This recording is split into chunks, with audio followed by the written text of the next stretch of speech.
ಯುಗಾದಿ ಹಬ್ಬದ ಶುಭಾಶಯಗಳು. ಎಲ್ಲರಿಗೂ ದೇವರು ಸುಖ ಸಮೃದ್ಧಿ ಕೊಟ್ಟು ಕಾಪಾಡಲಿ ಅಂತ ಬೇಡ್ಕೊತೀನಿ. ಇವತ್ತು ನಾನು ಹೋಳಿಗೆ ಮೆತ್ತಗೆ ಬರಬೇಕು ಅಂದ್ರೆ ಕಣಕ ಹೆಂಗೆ ಕಲಿಸ್ಬೇಕು ಅಂತ ಕಣಕ ಕಲಿಸೋದಕ್ಕೆ ಇಂಪಾರ್ಟೆನ್ಸ್ ಕೊಡ್ತೀನಿ. ನೋಡಿರಿ, ಕಣಕ ನಾವು ಹೆಂಗೆ ಕಲಿಸ್ತೀವಿ ಹಂಗೆ ಹೋಳಿಗೆ ಮೆತ್ತಗೆ ಬರ್ತಾವೆ. ಇಲ್ಲಿ ನಾನು ಒಂದು ಅರ್ಧ kg ಕಡಲೆಬೇಳೆ ತೊಗೊಂಡು ಹೂರಣ ಮಾಡ್ಕೊಳತ್ತೀನಿ. ಕಡಲೆಬೇಳೆ ಸ್ವಚ್ಛ 3-4 ಸಲ ತೊಳಿಬೇಕು, ಧೂಳ ಗಿಳ ಇರ್ತೈತಿ. ನೋಡಿರಿ, ತೊಳೆದು ಇದಕ್ಕೆ 1 ಲೋಟ ಬ್ಯಾಳಿದ್ರೆ 6 ಲೋಟ ನೀರು ಹಾಕಿ ಚೆಂದ ಕುದಿಸಿ ತಗೋಬೇಕು. ಯಾಕಂದ್ರೆ ಇದಕ್ಕೆ ಬರೋಂಥ ಕಟ್ಟನ್ನು ನಾವು ಸಾರು ಮಾಡ್ತೀವಿ, ಅದಕ್ಕೋಸ್ಕರ ಇದನ್ನು ಕುದಿಸಿ ಈಗ ಹಿಂಗೆ ಹತ್ಗೀರು ಹೊಡಿಬೇಕದು. ಅಲ್ಲಿವರೆಗೆ ಕುದಿಸಿ ಅದಕ್ಕೆ ಬೆಲ್ಲ ಹಾಕಿ ಹೂರಣ ರೆಡಿ ಮಾಡಿ ಇಟ್ಕೊಂಡೀನಿ. ಇವಾಗ ಹಿಟ್ಟು ಕಲಸೋಣ ಬರ್ರಿ. ಮೈದಾ ಹಿಟ್ಟು, ಹೋಳಿಗೆಗೆ ಮೈದಾ ಹಿಟ್ಟೇ ಬೇಕು. ಒಂದು ಅರ್ಧ kg ಬೇಳೆಗೆ ಅರ್ಧ kg ಮೈದಾ ಹಿಟ್ಟು ತೊಗೊಂಡಿನಿ. ಚಿಟಿಗೆ ಉಪ್ಪು ಹಾಕೋನು.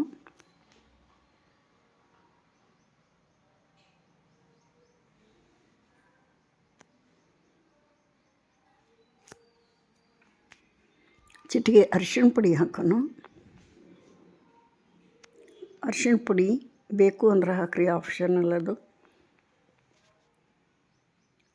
ಹಾಕಿರ ಕಲರ್ ಚೆನ್ನಾಗಕ್ಕತಿ. ಅರಿಶಿಣ ಪುಡಿ ಆರೋಗ್ಯಕ್ಕೂ ಒಳ್ಳೆಯದು. ಇದನ್ನು ಡ್ರೈ ಮಿಕ್ಸ್ ಮಾಡೋಣ.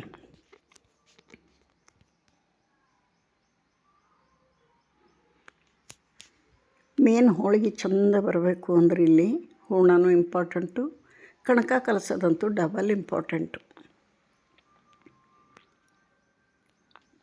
ಹೂರಣ ಸ್ವಲ್ಪ ಹೆಚ್ಚು ಕಡಿಮೆ ಆದರೆ ಅದು ಸ್ಟಫಿಂಗ್ ಇರ್ತೈತಿ. ಕಣಕ ಮಾತ್ರ ಪರ್ಫೆಕ್ಟಾಗಿ ಬರಬೇಕು. ನೋಡಿರಿ, ಸ್ವಲ್ಪ ನೀರಾಗಿ ಕಲಿಸ್ಕೊಂಡೀನಿ. ಇವಾಗ 2 ಟೇಬಲ್ ಸ್ಪೂನು ಕಲಿಸಿದ ಆದ ನಂತರ 2 ಟೇಬಲ್ ಸ್ಪೂನ್ ಎಣ್ಣೆನ ಅದಕ್ಕೆ ಉಣಿಸ್ಬೇಕು. ಅದಿಷ್ಟು ಎಣ್ಣೆನ ಕುಡಿಬೇಕದು ಹಿಟ್ಟು. ಚಪಾತಿ ಹಿಟ್ಟಿಗಿಂತ ತೆಳ್ಳಗೆ, ಅತೀ ತೆಳ್ಳಗಲ್ಲ. ಇಲ್ಲಿ ಕಾಣಿಸ್ತದೆ ನಿಮಗೆ, ನೋಡಿದ್ರೆ ಗೊತ್ತಾಕತಿ ಅಂತ ತಿಳ್ಕೊತಾನೆ. ಈ ಥರ ಕಲಿಸ್ಬೇಕು. ಒಂದು ಟೋಟಲಾಗಿ 4 ಟೇಬಲ್ ಸ್ಪೂನ್ ಇದಕ್ಕೆ ಎಣ್ಣೆನ ಕುಡಿಸೀನಿ ನಾನು.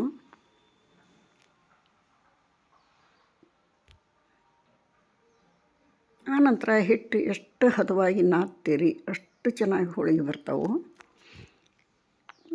ಈ ಥರ 4 ಬೆರಳು ಮಡಚಿ ಹತ್ತಿಕ್ಕಿ ಫ್ರೆಶ್ ಮಾಡಿ ನಾದಬೇಕು. ಈ ಕೈಗೆಲ್ಲ ಅಂಟ್ಕೊಂಡೈತಲ್ಲ ಹಿಟ್ಟು, ಈ ಥರ ಅಂಟ್ಕೋಬೇಕದು. ಅಂದ್ರೆ ಕರೆಕ್ಟಾಗಿ ಕಲಸಿವಿ ಅಂತ ಅರ್ಥ. ಮೇಲೊಂದು ಸ್ವಲ್ಪ ಎಣ್ಣೆ ಸವರಿ ಪ್ಲೇಟ್ ಮುಚ್ಚಿ 1 ಗಂಟೆ ಕಾಲ ತೆಗೆದಿಟ್ಬಿಡೋಣ.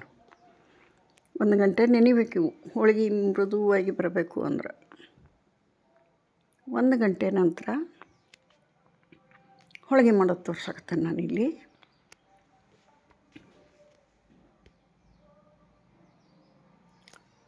ಎಷ್ಟಂದ್ರೆ ಅಷ್ಟು ಚೆನ್ನಾಗಿ ನೆಂದೈತಿ. 100% ಪರ್ಫೆಕ್ಟಾಗಿ ಹಿಟ್ಟು ಬಂದೈತಿ.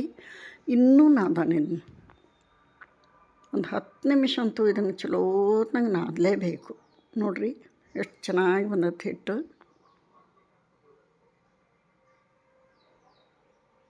ಇವಾಗ ಹೋಳಿಗೆ ಮಾಡೋಣ ಬರ್ರಿ. ಸೈಜು ನಿಮಗೆ ಬಿಟ್ಟಿದ್ದು, ದೊಡ್ಡದು ಸಣ್ಣದು ಮೀಡಿಯಮ್ಮು. ನಾನಂತೂ ಮೀಡಿಯಮ್ ಮಾಡ್ತೀನಿ.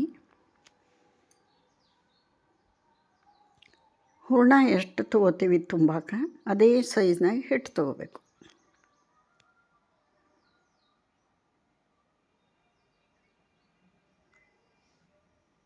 ಹರಿಯಂಗಿಲ್ಲ, ಮುರಿಯಂಗಿಲ್ಲ. ಈ ಥರ ಹಿಟ್ಟು ಕಲಿಸ್ದಾಗ 1 ಗಂಟೆ ನೆನೆಸ್ದಾಗ ಇವಾಗ ಒಂದು ಪ್ಲಾಸ್ಟಿಕ್ ಕವರ್ ಹಾಕ್ಕೊಂಡು ನಾನು ಸ್ವಲ್ಪ ಸ್ಪ್ರೆಡ್ ಮಾಡಾಕತ್ತೇನೆ ಹಿಟ್ಟು. ಇದಕ್ಕೆ ಹೂರಣ ತುಂಬಾನೀಗ. ಹೂರಣ ನೋಡಿರಿ ಅಷ್ಟು ಮಿದುವಾಗಿ ಹಿಟ್ಟು, ಕಣಕ ಎಷ್ಟು ಮಿದು ಇರ್ತೈತೆ ಅಷ್ಟು ಹೂರಣ ಮಿದುವಾಗಿ ಮಾಡ್ಕೋಬೇಕು. ನೋಡಿರಿ ಸೂಪರಾಗಿ ಬಂದೈತಿ ಹೂರಣನೂ. ಎಲ್ಲೂ ಬ್ಯಾಳೆ ಇರಬಾರ್ದದು, ಹೋಳಿಗೆ ಹರಿತಾವು. ಇವಾಗ ತುಂಬಾನ ಬರ್ರಿ. ಕಣಕ ಮತ್ತು ಹೂರಣ ಸಮ ಪ್ರಮಾಣದಾಗಿರ್ಬೇಕದು. ಈ ಥರ ತಗೊಂಡು ಕ್ಲೋಸ್ ಮಾಡೋಣ.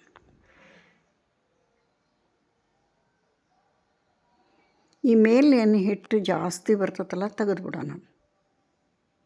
ಇಲ್ಲಾಂದ್ರೆ ಭಾಳಷ್ಟು ಹಿಟ್ಟು ಆಗ್ತೈತಿ, ಹೋಳಿಗೆ ಸರಿ ಬರೋಂಗಿಲ್ಲ. ನೋಡಿರಿ, ಇದನ್ನ ಈ ಥರ ಕ್ಲೋಸ್ ಮಾಡಿ ಕವರ್ಗೆ ಎಣ್ಣೆ ಹಾಕ್ಕೊಂಡು ಕೈಲೇ ಸ್ಪ್ರೆಡ್ ಮಾಡ್ತೇನೆ ನಾನು.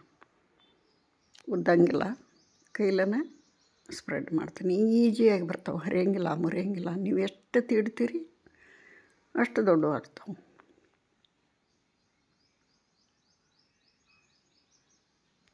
ನಮ್ಮ ಮನೆಯೊಳಗೆ ಏನೇ ಮಾಡಿದರೂ ಮೀಡಿಯಮ್ ಸೈಜ್ ಇರಬೇಕು, ತೆಳ್ಳಗಿರಬೇಕು.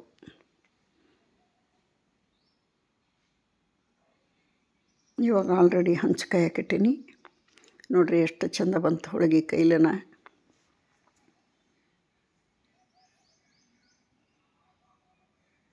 ಹಂಚು ಆಲ್ರೆಡಿ ಕಾದೈತಿ. ಹಂಚಿಗೆ ಸ್ವಲ್ಪ ಎಣ್ಣೆ ಹಾಕಿ ಹೋಳಿಗೆ ಹಾಕಿಬಿಡೋಣ. ಹೂವಿನಷ್ಟು ಮೆತ್ತನೆ ಹೋಳಿಗೆ ರೆಡಿ ಆಗ್ಯಾವ ನೋಡಿರಿ, ಸೂಪರಾಗಿ ಬಂದವು. ಕಣಕ ಕಲಸೋದ ಮೇನ್ ಇಂಪಾರ್ಟೆಂಟ್ ಇದ್ರಾಗ. ಎರಡೂ ಸೈಡು ಎಣ್ಣೆ ಹಾಕಿ ಚೆಂದಾಗಿ ಬೇಯಿಸ್ಬೇಕು. ಎಣ್ಣೆ ಹೋಳಿಗೆ ಅಂತ ಹೆಸರು ಇವಕ್ಕೆ. ಎಣ್ಣೆ ಹಾಕಿ ಚೆಂದಾಗಿ ಬೇಯಿಸ್ಬೇಕು. ಉಬ್ಬಿ ಬಂದುಬಿಡ್ತಾವೆ ಚೆನ್ನಾಗಿ. ನೋಡಿರಿ ಎಲ್ಲೂ ಅಂಟ್ಕೊಂಡಿಲ್ಲ, ಹೆಂಗೆ ಸರಿದಾಡ್ತತಿ.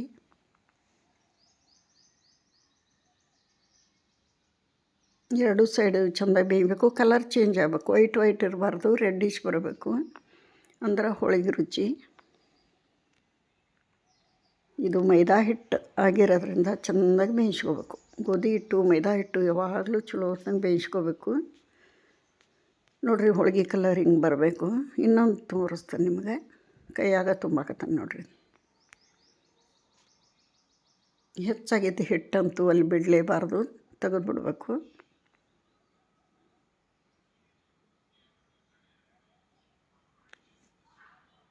ಇದೊಂದು ಹೋಳಿಗೆ ಮಾಡಿ ತೋರಿಸ್ತೇನೆ ನಿಮಗೆ. ಯಾರೆಲ್ಲ ವಿಡಿಯೋ ನೋಡತ್ತೀರಿ, ಇಷ್ಟ ಆದ್ರೆ ಒಂದು ಲೈಕ್ ಕೊಡಿರಿ. ಹೊಸಬ್ರು ನೋಡುತ್ತಿದ್ದರೆ ಸಬ್ಸ್ಕ್ರೈಬ್ ಮಾಡ್ಕೊಂಡು ವಿಡಿಯೋ ನೋಡಿರಿ. ನೀವು ಈ ಥರ ಹೋಳಿಗೆ ಮಾಡ್ಕೊಂಡು ತಿಂದು ಕಮೆಂಟ್ನಾಗ ಹೆಂಗೆ ಬಂದು ಅಂತ ತೋರಿಸ್ತೀರಿ, ಹೇಳ್ರಿ.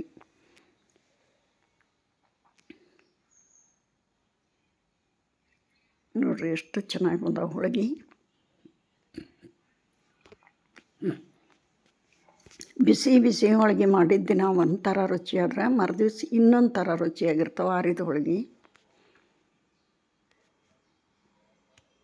ಇದ್ರ ತುಂಬ ತುಪ್ಪ ಹಾಕ್ಕೊಂಡು ಹಾಲು ಹಾಕ್ಕೊಂಡು ಊಟ ಮಾಡೋದು. ನೋಡಿರಿ ಈ ಥರ ಕಲರ್ ಚೇಂಜ್ ಆಗಬೇಕು, ಈ ಥರ ಬೇಯಬೇಕು. ಸೂಪರಾಗಿ ಬಂದವು ಹೋಳಿಗೆ.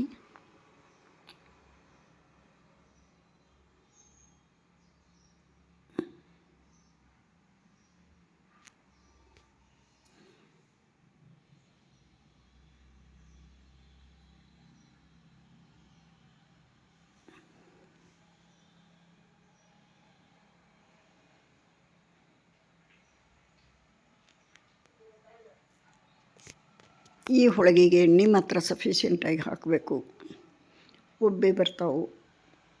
ಇವಾಗ ನೋಡಿರಿ ಎಷ್ಟು ಹೋಳಿಗೆ ಮಾಡೀನಿ ನಾನು ತೋರ್ಸಕತ್ತೀನಿ.